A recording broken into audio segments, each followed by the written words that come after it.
State of Texas has not elected a Democrat to statewide office since Forrest Gump was the #1 movie in the country. Senate candidate Beto O'Rourke is trying like hell to change that. And if he does, he might look back on today as the moment that made it happen. And that is because today is the last day to register to vote in the state of Texas. This year has seen a surge in registered voters, a jump of 1.6 million since the last time Texas held a midterm election in 2014. O'Rourke now trails Ted Cruz by just 5 points in the latest polling, though some have him closer. And a super PAC has released this ad directed by Oscar nominee Richard Linklater attacking Cruz. Somebody left something on my door the other day. It said, Ted Cruz, toughest Texas. I mean, come on. If somebody called my wife a dog and said my daddy was in on the Kennedy assassination, I wouldn't be kissing their ass. You stick a finger in their chest and give them a few choice words. Or you drag their ass out by the woodshed and kick their ass, Ted.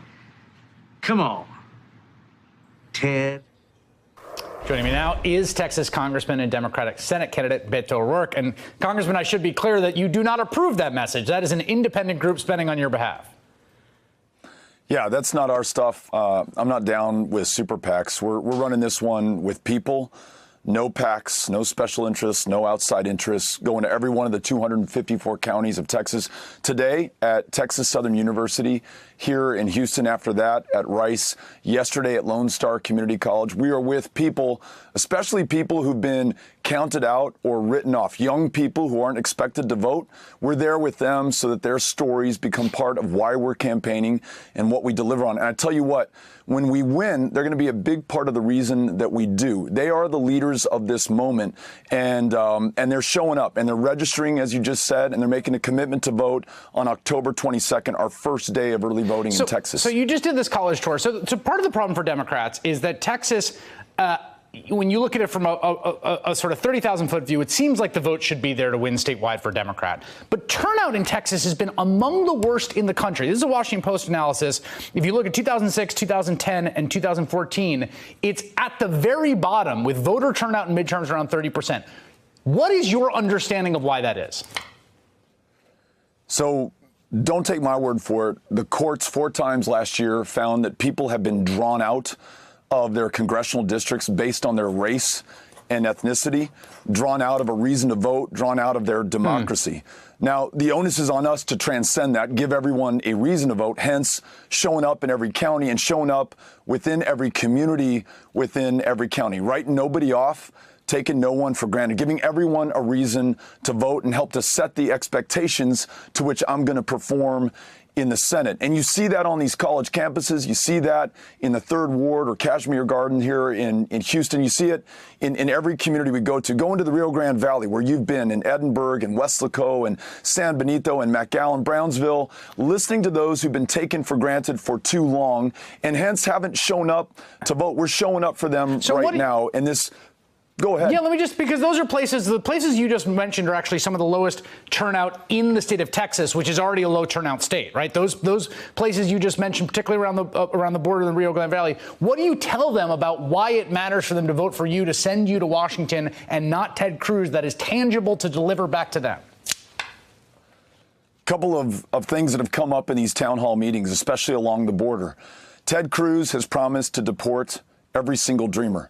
I say free dreamers from any fear of deportation by making them U.S. citizens. Let's keep families together.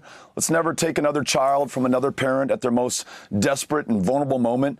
And let's insist that every child who's in a foster care home in Michigan, is in a tent city in Tornillo, be reunited with their parents immediately. Let's rewrite our immigration laws in our own image to reflect what we know to be true. Those cities of the border, cities like El Paso, my hometown, one of the safest in the United States of America, not in spite of, but because of the fact that we are cities of immigrants. Nothing to wall off or militarize or be defensive about or apologize for. It's the example that we have set that can help lead this country in the right direction. And I tell you what, never a better time to be on or from the border. The people of the border want to lead, but we need to show up and make sure that their leadership is included in this campaign and then in our service. You know, I think the Ted Cruz play here, and I'm curious what you think this campaign is about, right? If you were to say what the one issue is, it seems to me that he thinks that he can kind of get you on cultural issues. The Texas is a conservative state and he's a conservative, and he can kind of push you away like that. On the issues, what do you see as the top issues in this race in terms of substance between the two of you? Things you stand for, things he opposes. Healthcare is a great example because I hear about that in every single county, no matter how red or how blue. We're the least insured state in the United States of America. Number one provider of mental health care services, the county jail system. Ted Cruz has insisted that we repeal every single word of the Affordable Care Act, including protections for pre-existing conditions.